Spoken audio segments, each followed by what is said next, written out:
Bonjour Charles. Comment vas-tu?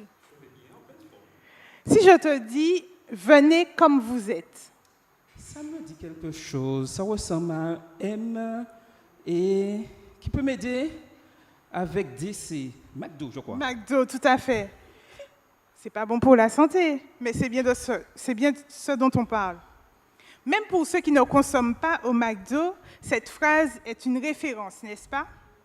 Mais selon toi, qu'est-ce qu'ils veulent faire passer comme message en disant « venez comme vous êtes » ? Je pense qu'ils veulent dire par là qu'ils ne font acception de personne et que tout le monde est le bienvenu chez McDo. C'est tout à fait ça. Cette campagne va au-delà du discours de l'enseigne, ça va au-delà du produit, du service, de l'innovation ou même du prix. Les clients, à travers tous leurs traits de caractère, leur état d'esprit, qu'ils soient classe ou négligés, soucieux ou heureux, ils sont tous les bienvenus chez McDo. Cela ne te fait pas penser à quelqu'un? Si, ça me fait penser à Jésus directement. Nous avons souvent peur de nous approcher de lui, de notre état. Mais il nous rappelle qu'il nous accepte tels que nous sommes et que le travail commence une fois que l'on fait le pas vers lui. Il fait preuve de bonté et également de compassion envers nous. Dieu nous aime, n'est-ce pas? Dieu m'aime comme je suis. C'est le message que nous fera passer les berceaux tout à l'heure, mais c'est aussi le message que nous devons intégrer. Dieu nous aime tels que nous sommes et il souhaite que nous soyons compatissants.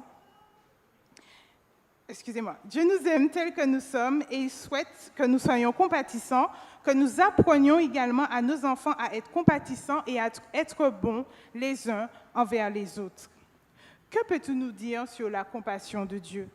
Il y a tant de choses à dire sur la compassion, mais comme la bonté, la compassion de Dieu tient une bien plus grande place dans l'Ancien Testament que dans le Nouveau Testament, car dans celui-ci, c'est l'amour qui est toujours, l'amour qui est toujours au premier plan et tout le reste lui est subordonné. La compassion de Dieu est sa bonté qui s'émeut à la vue de la souffrance et de l'angoisse des hommes. Dieu sait de quoi nous sommes faits. Il connaît notre faiblesse.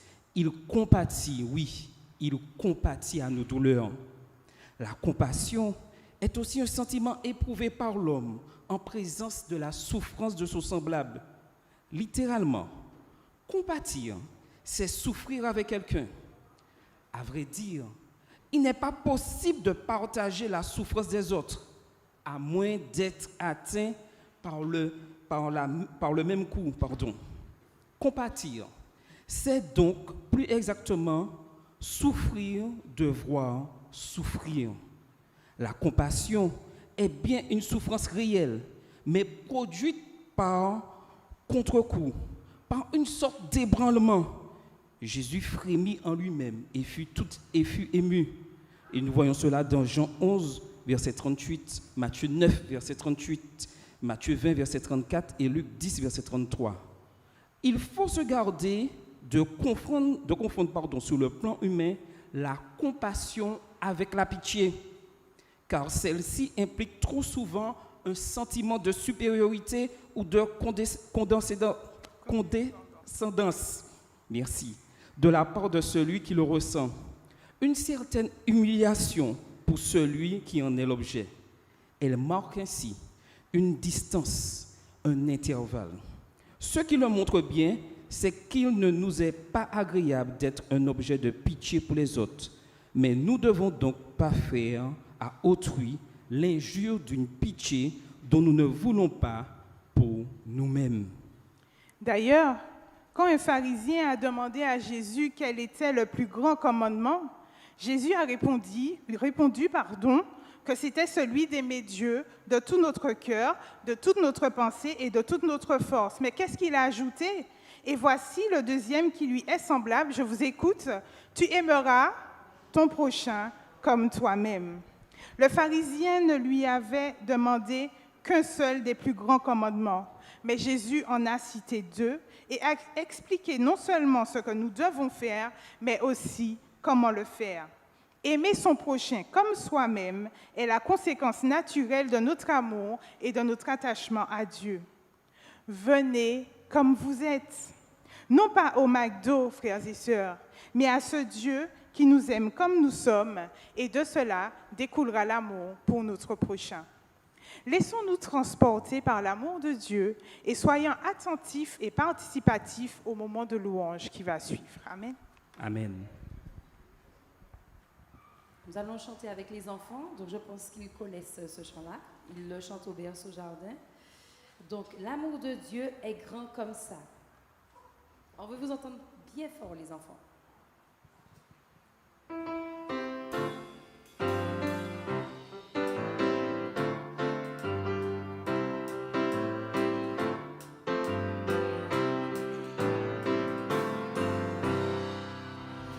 L'amour de Dieu est grand comme ça, est grand comme ça, est grand comme ça.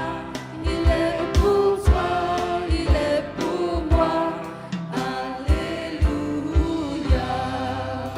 Que je sois assis, que je sois debout, en train de sourire, en train de pleurer. Dieu me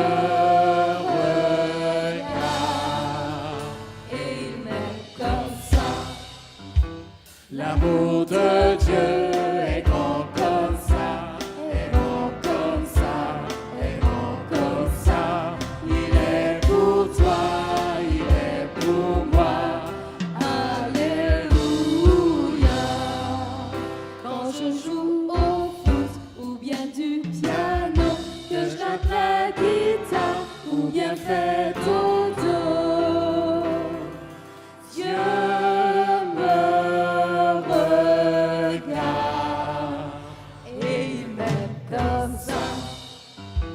l'amour de Dieu est grand comme ça, est grand comme ça, est grand comme ça. Il est pour toi, il est pour moi. Alléluia. Quatrième strophe. Que je sois petit ou déjà très grand, je peux aimer Dieu, lui offrir mon cœur. Dieu me regarde et il m'aime comme ça. L'amour de Dieu. L'amour de Dieu est grand comme ça, est grand comme ça, est grand comme ça. Il est pour toi, il est pour moi. Alléluia. L'amour de Dieu. L'amour de Dieu. L'amour de Dieu est grand comme ça, est grand comme ça, est grand comme ça. Il est pour toi, il est pour moi. Alléluia. C'est très bien, j'ai vu que les enfants ont participé. Donc nous allons poursuivre avec Jésus même, c'est bien vrai. Qui est-ce qui le dit? Dans quoi on trouve que Jésus nous aime? Dans la... Les enfants, je ne vous entends pas. J'entends les grands enfants, mais pas les petits. D'accord. Jésus même, c'est bien vrai. Par la Bible, je le sais.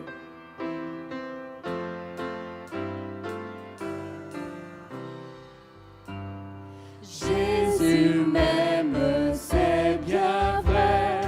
Par la Bible, je le sais. Ses enfants sont ses trésors. S'ils sont faibles, il est fort. Oui, Jésus m'aime. Oui, Jésus m'aime. Oui, Jésus m'aime. La Bible me le dit. Amen. Dieu m'aime comme je suis. Donc c'est un moment spécial avec les enfants, donc ils vont mimer. Dieu m'aime comme je suis.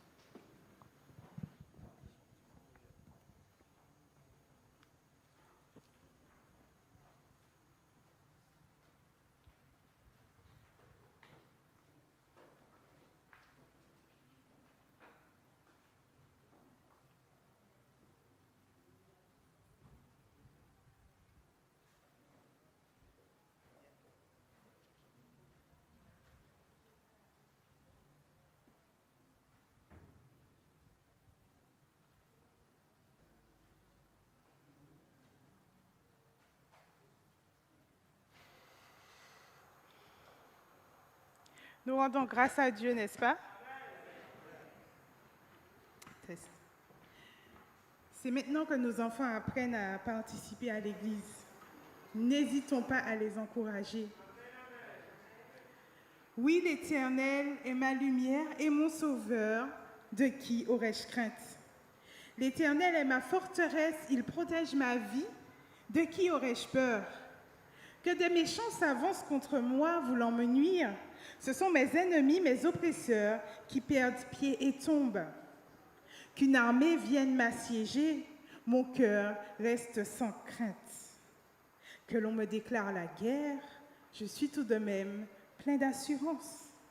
J'ai présenté à l'Éternel un seul souhait, mais qui me tient vraiment à cœur. Je voudrais habiter dans la maison de l'Éternel tous les jours de ma vie, afin d'admirer l'Éternel dans sa beauté et de chercher à le connaître dans sa demeure. Car il me cache sous sa tente dans les jours du malheur, au secret de son tabernacle, il me tient abrité. Il me tient abrité sous un rocher, il me met hors d'atteinte. Dès à présent, je peux lever la tête pour dominer mes ennemis autour de moi. J'offrirai dans son tabernacle des sacrifices avec des cris de joie. Je célébrerai l'Éternel par le chant et les instruments. Ô Éternel, écoute mon appel car je t'invoque. Accorde-moi la grâce de me répondre. Du fond de mon cœur, je me dis de ta part, tournez-vous vers moi. Oui, c'est vers toi que je me tourne, ô Éternel. Ne te détourne pas de moi et ne repousse pas ton serviteur avec colère. Toi qui m'as secouru, ne m'abandonne pas, ô Dieu, toi qui es mon sauveur. Si mon père et ma mère devaient m'abandonner, l'Éternel me recueillerait. Enseigne-moi la voie que tu veux que je suive, ô Éternel, et conduis-moi par un sentier égal, puisque mes ennemis me guettent. Ne m'abandonne pas au désir de mes adversaires lorsque de faux témoins se dressent contre moi, respirant la violence. Que deviendrais-je si je n'avais pas l'assurance d'expérimenter la bonté de l'Éternel au pays des vivants? Horeb, attends-toi donc à l'Éternel. Sois fort, affermis ton courage. Oui, attends-toi à l'Éternel. C'est un psaume qui m'a fait beaucoup de bien cette semaine et c'est avec ce psaume que je vous souhaite une cordiale et chaleureuse bienvenue. Je vous invite à vous prosterner pour la prière.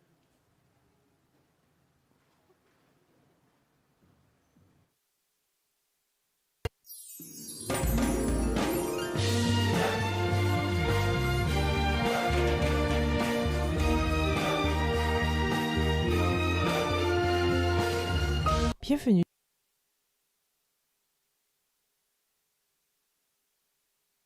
De bénir cette école du sabbat et que des cœurs soient touchés grâce à ton Saint-Esprit, c'est ma prière au nom de Jésus et pour ta gloire. Amen.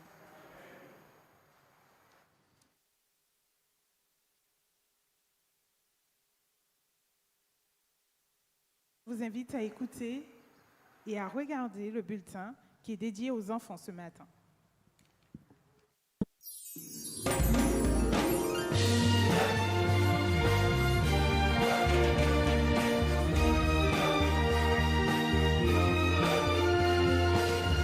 Bienvenue dans les informations mondiales des missions.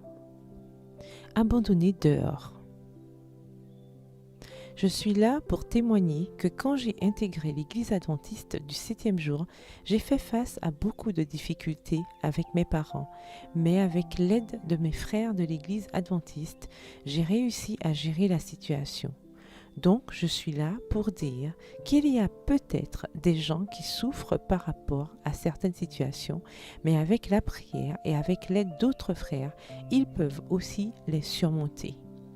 Et je suis si heureuse avec mon Dieu, oui, je suis si heureuse avec mon Dieu que j'ai foi au lendemain. C'est pour cela que j'encourage les gens à ne pas abandonner, mais de continuer à prier et de suivre les pas de Jésus.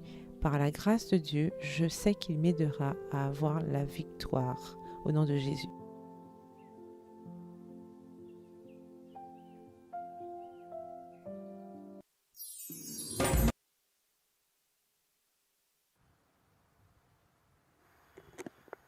Amen. Un magnifique témoignage de cette jeune fille. Aujourd'hui, comme vous l'avez remarqué, il y a un mot à l'honneur. Je dirais même deux. Enfant et compassion. L'un va avec l'autre. Et en ce sabbat matin, nous voulons célébrer cette journée de compassion, une journée de prière pour les enfants qui sont en danger. Malheureusement, il y en a beaucoup qui souffrent. Certes, en Martinique, nous sommes bien, nous sentons à l'aise, mais quand même, il y a des enfants qui souffrent en Martinique. Donc, en cette journée, il nous est demandé de pouvoir prier pour ces enfants qui vivent des moments difficiles, mais leur faire surtout connaître qu'il y a un Dieu aimant qui aime ses enfants. Les termes hébreux et grecs traduits par compassion dans la Bible signifient miséricorde, sympathie, pitié. Oui, ému de compassion devant la souffrance des autres, Jésus a guéri les foules. Et nous pouvons voir cela dans Matthieu 14, verset 14. Ainsi que les malades qui venaient à lui individuellement. Marc 1, les versets 40 et 41. Il voyait les foules comme des brebis sans berger et sa compassion l'a poussé à leur enseigner les vérités dont les faux bergers d'Israël s'étaient détournés. Les prêtres et scribes étaient orgueilleux et corrompus. Ils méprisaient et négligeaient le peuple, tandis que Jésus avait compassion de lui, l'aimait et l'enseignait. Et c'est ce que Jésus nous appelle à faire, à aimer et à enseigner. Quand un pharisien lui a demandé quel était le plus grand commandement, Jésus a répondu que c'était celui d'aimer Dieu de tout notre cœur, de toute notre pensée et de toute notre force. Puis il a ajouté, et voici le deuxième, qui lui est semblable. Tu aimeras ton prochain comme toi-même. Matthieu 22, les versets 34 à 40. Le pharisien ne lui avait demandé qu'un seul grand commandement. Mais Jésus en a cité deux et a expliqué non seulement ce que nous devons faire, mais aussi comment le faire. Aimer son prochain comme soi-même est la conséquence naturelle de notre amour et de notre attachement à Dieu. 1 Jean 3, 17 dit, « Si quelqu'un possède les biens de ce monde, voit son frère dans le besoin et lui ferme son cœur, comment l'amour de Dieu peut-il demeurer en lui ?» L'homme créé à l'origine, à l'image de Dieu, doit incarner ses traits de caractère, notamment sa compassion. Par conséquent, si quelqu'un dit « j'aime Dieu » alors qu'il déteste son frère, c'est un menteur. En effet, si quelqu'un n'aime pas son frère qu'il voit, comment peut-il aimer Dieu qu'il ne voit pas? 1 Jean 4, verset 20. La Bible dit clairement que la compassion est un attribut de Dieu et de ses enfants. Amen. Oui, la compassion est quelque chose de magnifique. Des histoires de personnes qui souffrent et pleurent alors que très peu font quelque chose pour les aider à atténuer leur souffrance. Les enfants sont sensibles, oui. Les enfants sont très sensibles à la douleur des autres. Voyons maintenant ce qu'une jeune fille a décidé de faire. Elle s'appelle Viviane Howe. Bonjour, elle nous dit ce matin. Je suis une fille de 8 ans et je vends de la limonade contre l'esclavage tous les jours jusqu'à ce que j'atteigne $100 000. $100 000? Comment elle peut y arriver? Et c'est un exemple d'enfant prêt à tout faire pour changer les choses.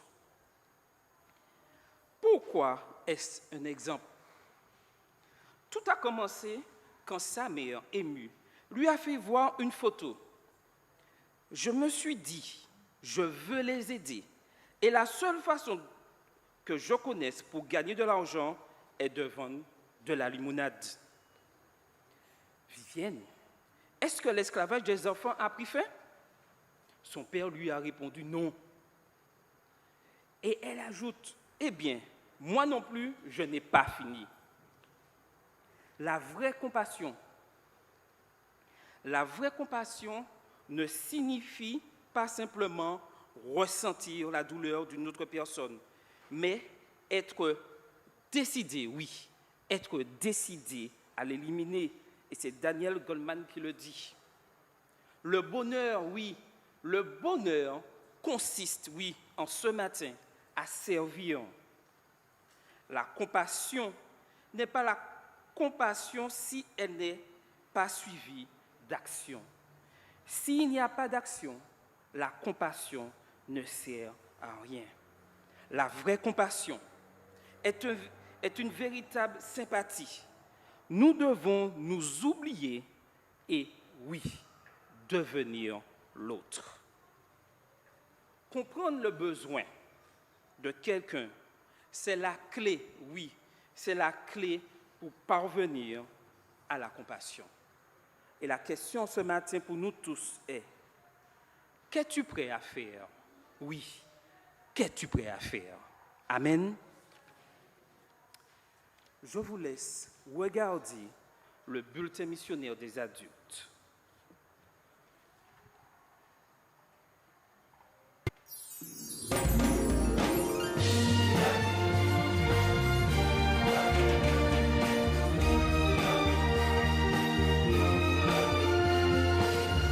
Bienvenue aux informations mondiales des missions. Aujourd'hui, en attendant les retrouvailles, le beau-père de Matengu buvait beaucoup et quand il rentrait Yves à la maison, il battait toujours sa mère. Matengu et ses frères étaient des enfants à l'époque et ne pouvaient rien faire contre la violence domestique. Un jour, l'homme est rentré Yves à la maison et a jeté un morceau de bois vers sa femme. La femme, qui était en train de préparer le déjeuner, tenait en même temps son plus jeune fils Tommy sous ses genoux lorsque le morceau de bois a été jeté. Le bois a frappé la tête du petit Tommy qui a été emmené dans un état critique à l'hôpital. Le bébé a subi une opération du crâne et le médecin a dit qu'il serait paralysé du côté droit du corps. La mère de Matengu et toute la famille furent désemparés par la nouvelle et se mirent à pleurer. Mais bientôt, un homme s'approcha d'eux et dit « Puis-je prier avec vous ?» L'homme pria avec eux et tout le monde ressentit la paix. Matengu réalisa qu'il y avait vraiment un Dieu dans le ciel. 2 semaines plus tard, Tommy est sorti de l'hôpital avec un diagnostic confirmé de paralysie de la partie du corps. Mais la prière de cet homme à l'hôpital a impressionné Matengu et il a continué à fréquenter une église adventiste. À l'église, il s'est rendu compte que les gens priaient comme cet homme et semblaient connaître Dieu. Le temps a passé et quand Tommy avait 12 ans, il a commencé à se sentir mal et a dit qu'il allait mourir. Matengu se souvint d'avoir prié et dit « Seigneur, je ne suis pas encore prêt à perdre mon frère. Sauve-le !» À la fin de la prière, son frère s'est rétabli et Matengu a eu une preuve supplémentaire de la présence de Dieu. 10 ans plus tard, Tommy tomba de nouveau malade et Matengu savait que c'était la fin de son frère. 3 jours plus tard, Tommy est décédé, mais il était en paix à ce moment-là. Matengu espère retrouver son frère au retour de Jésus. Aujourd'hui, Matengu coordonne la radio adventiste mondiale en Namibie et prêche la paix en Jésus-Christ. Nos offrandes de ce trimestre aideront à construire un centre contre la violence domestique en Angola. Soyons généreux. Bon sabbat à tous et que le Seigneur vous bénisse.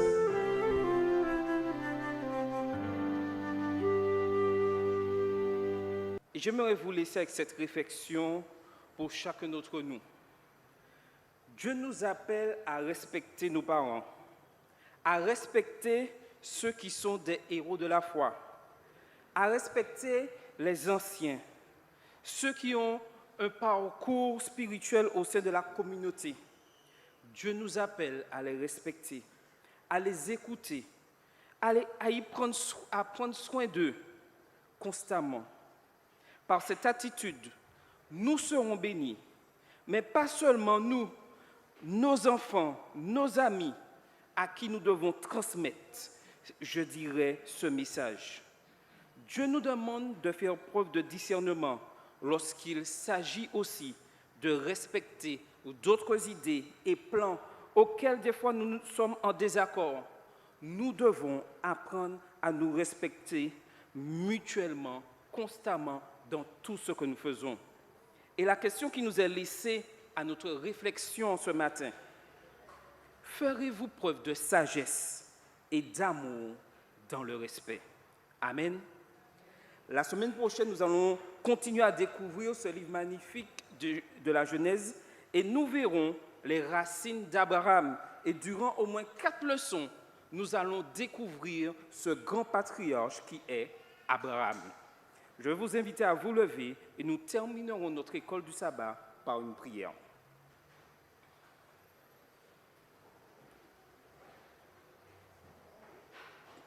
Seigneur Dieu, nous voulons te remercier par cette étude que nous as donnée en ce matin. Permets que nous puissions être compatissants, être aimants et surtout avoir ce respect l'un envers l'autre malgré nos désaccords. Que nous soyons pleinement bénis en ton nom et que ton peuple continue à étudier fidèlement tes leçons chaque jour et que notre foi soit renforcée car nous savons que les temps qui arrivent, qu'on vit maintenant sont difficiles et permet que nous puissions tenir haut et ferme ta parole et être une lumière là où nous sommes. Nous te remercions pour cette école du sabbat. Bénis tous ceux qui ont participé. T'avons prié ton Fils et pour ta gloire. Amen. Vous pouvez vous asseoir. L'école du sabbat se retire et vous souhaite un bon culte d'adoration. Amen.